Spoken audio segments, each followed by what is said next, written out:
Here's one way in which you might be people pleasing that you're not even aware of yourself. So I used to be the biggest people pleaser ever, and there have been things that I have been doing unconsciously, so without me noticing, that were actually me showing to the world how much of a people pleaser I was. I came across as insecure because of these things, and I didn't even know it. And here's one of them. I would have the biggest trouble with sharing stories in front of a big group and having everyone pay attention to me and listen to me.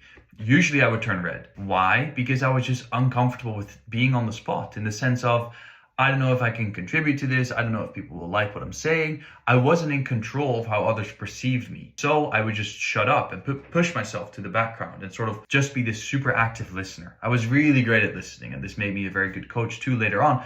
But I learned all of this as a response, because I was the biggest people pleaser. And so something I really had to learn was to take the stage, to actually share stories from my perspective and talk about the things that I found interesting, regardless of what other people thought of those things. And the exercise that I have for you is, if you're ever going to find yourself in another social situation with your family, with your friends, see if you can take the stage for a moment and share a story. Maybe share how your week was.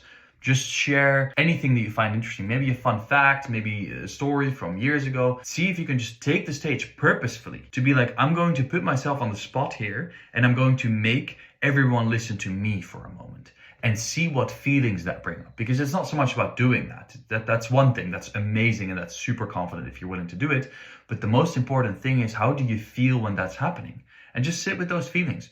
Just feel them out. Just feel how uncomfortable it feels. Or maybe you feel super free while doing it.